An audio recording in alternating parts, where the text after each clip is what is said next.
Welcome back. You're watching Solent Tonight. Our top stories this Monday evening. Thousands turn out for charity walk despite atrocious weather in 17th annual Walk the Wight. And progress slow in Undercliff investigation. Latest meeting reveals key parties thwarting progress.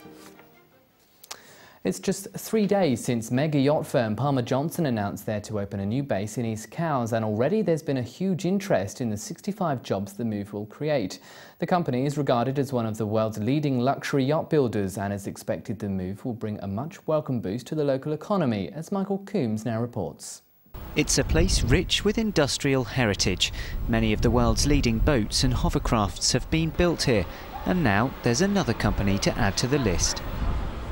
It's hoped that with American firm Palmer Johnson moving to East Cowes, it will only continue to redevelop the area and bring a much-needed boost to the local economy.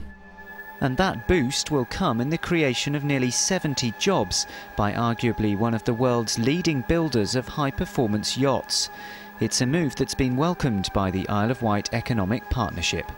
Getting a company of Palmer Johnson's stature to the island is significant in itself, and just raises the profile, continues to raise the profile of the island. So it allows people just to wake up and go, there's actually a lot of innovation happening on the island, there's a lot of skill sets on the island, this is the place that you can do business. And this is where the luxury boats will be built, some of them selling for a mere £10 million. It's hoped 80 100-foot boats will be built initially for the growing European market. For many, the announcement couldn't have come at a better moment. In the past, yes, I think we did lose. I think we've been gradually gaining that back over the last 5 years. So a lot of the employment will be local. We will attract some people over from the mainland, and that's all to the good. And we're literally talking from welding to naval architects to design and obviously to the manufacturer as well. And the number of jobs as well, that's got to be a good boost. Absolutely, every time. I mean, you know, refreshing the economy in the island and inward investments, always very keen. And that's shown by, just since Friday, we've had, I think, over 50 calls now for people looking for jobs in the company, which is excellent. And that interest is expected to continue. The deal looks likely to be completed by the end of this year. Michael Coombs for Solent Tonight in East Cowes. The racecourse roundabout on the outskirts of Newport seemed to be something of a black spot to some motorists at the weekend.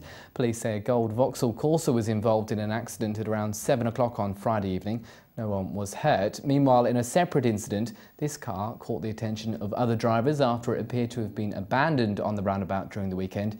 It was later removed. Meanwhile, this afternoon, emergency services were called to a road collision at around 3:30 near to Medina High School in Fairley Road.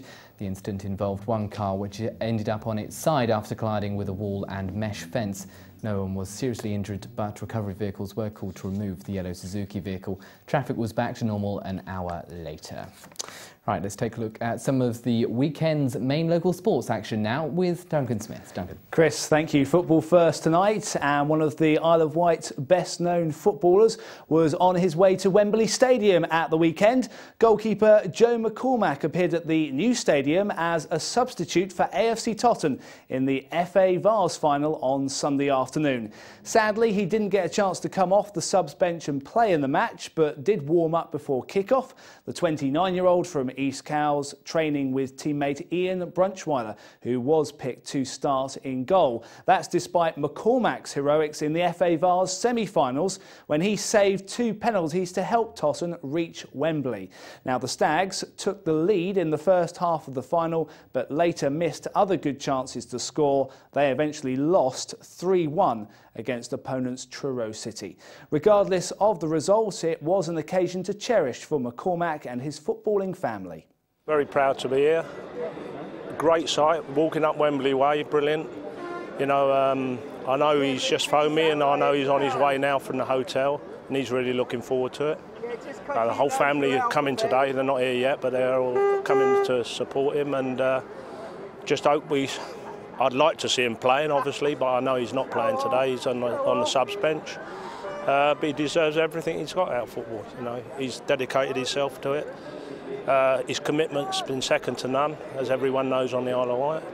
And he's getting his just rewards, as far as I'm concerned. So, yeah. And what do you think your emotions will be like actually when you get inside the stadium and you see him actually lining up on the pitch? Don't know. Pretty emotional guy, as a lot of football people know on the island. hold the tears back if you like. You know, I'm feeling for him, but really happy for him. You know, I'd like to be doing it. Let's put it this way, and a lot of other people would like to be doing it as well. It's an amazing place. You're here. You know, it's the first time you come here. It's just awesome for everybody involved with Tottenham and Truro who've come here. It's a day they're never going to forget. You know, at the moment, all of our lads are real down, and obviously they're over the moon. But when you look back on it, it's something you can always say. You know, I played at Wembley, so not many people can say that. And yeah, it's been pretty good. And how would you like to build on this personally for next season? Need to play regularly next season, whether it be here, whether it be wherever. I just need to play regularly now. I've had 2 seasons of stop-start because of injury. I don't even know whether my injury will hold up to it, playing regular, but I've got to find that out. And then if it does, happy days. If it doesn't, then I'll be relaunching myself as a centre-forward. Joe McCormack speaking to Solent TV inside the new Wembley Stadium yesterday, and we'll have more on the FA Vase final later in the week here on Solent TV.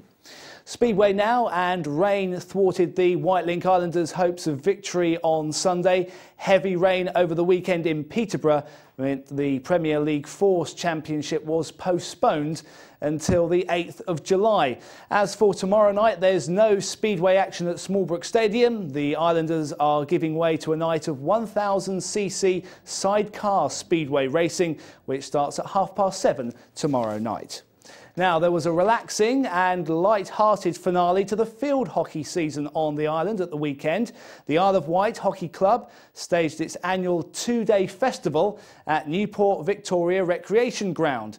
The event's been going for nearly 30 years and now attracts dozens of teams from across the south of England, some in wild and wacky fancy dress. Solent TV spoke to some of those involved in the festival, which tries to raise the profile of hockey here. At the moment, I don't think we're selling ourselves as well as we could, and we want to encourage lots more youngsters to come and join us. And to that end, we are going out hopefully in the next year. We're going to draw up a plan for the future for the club. We're hoping to get help from the Isle of Wight Council with support through the sports partnerships, and hopefully from that we will be able to encourage far more youngsters to come along and join. Not to say that we don't want the older player as well, but we want to encourage the youngsters for the lifeblood of the club in the future. And what kind of part does this festival play in encouraging new players? Well, it's advertised, teams can come, works teams can come, it's not a problem, it's not confined totally to the Isle of Wight. Anyone who wants to enter teams, companies can enter teams if they wish to enter team. You don't need a great deal of skill because the level of skill out there is from the very top teams that play. I have a couple of my England boys playing out there now, right down to the youngsters that are still learning the game, so the level of skill is just so broad. And playing against good players, a weaker player can only get better playing against and with stronger players. It's just a great time, it's a great sport, there's a lot more action than football, so just get out there and have a laugh. A lot more skills involved, and you can just have fun at the same time. It's not so competitive as most other sports. Playing hockey outside the serious league season, just having fun, and you meet people year after year. Oh, are you still living? I thought you were dead. You know, this sort of thing. And bringing youngsters down and just a jolly good mix of people. Absolutely positive. Everybody enjoys the trip to the Isle of Wight. It's a little bit of a holiday for everybody, and they get to play a bit of hockey, laugh at a lot of superheroes that try and play hockey and generally enjoy themselves. What was the inspiration behind the outfits this year? There's generally, well, the theme this year is for movies, superheroes or movie characters, past or present. So basically, these guys already had their costumes already from last weekend. So we just basically went through with that, and everybody just dressed up and carried on with that. What would you say are your particular superpowers on the pitch? Well, been known to fly around a bit on the pitch and, you know, get about a bit, and you know, so it's all good. You'll see me flying across the ground, no doubt, today at some point, alcohol induced or not. So falling over, I think they call that. Falling over, not being able to stand. Well, I'm a physical player at the back. I just like taking players out now and again over the shoulder. Long gone are my days of playing centre forwards. So play more in sweeper, let the ball do the talking, let the guys on my team do all the running for me. What we like also to do is do a little bit of elbow of love to the opposition. Do we score? Like that.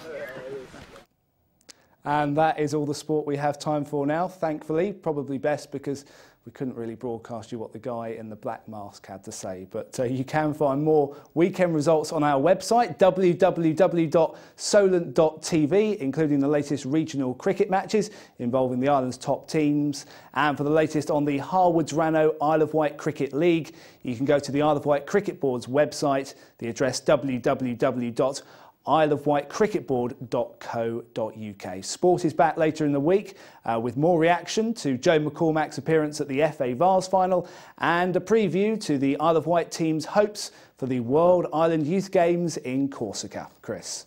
Duncan, thank you very much indeed. And that's it pretty much for this evening. Top Story is here again to recap the headline news from the last 7 days. If you missed the programme this evening, you can see it tomorrow. Here's Lucy Morgan with more.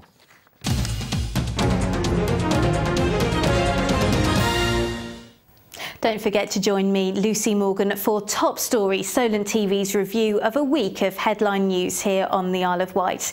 In this week's programme, Road Safety Forum as Gunville girl becomes latest casualty. A decade in power, Island Labour man reflects on the PM's legacy.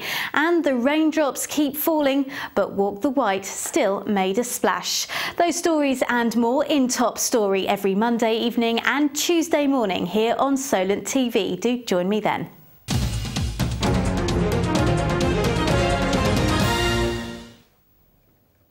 And that's the way things look across the island this evening. We're back, of course, tomorrow from 7 with more news direct from our Newport studios. In the meantime, if you'd like to contact us, you can. Phone us on 0871 50 80 188. Email news@solent.tv or text us on 81333, making sure you put the letters TV at the beginning of your message. You can also keep up to date by looking at our website, solent.tv. From there, you can watch programmes you may have missed, comment on stories and get all the news to your mobile phone by visiting solenttv.mobi. Tonight's Top Story. Thousands of hardy walkers braved wind and rain on Sunday in the 17th annual Walk the Wight. Atrocious conditions gave walkers a thorough soaking as they took part in the charity walk, raising cash for the Earl Mountbatten Hospice. That's it from all of us on the team here this evening and from me. Bye-bye.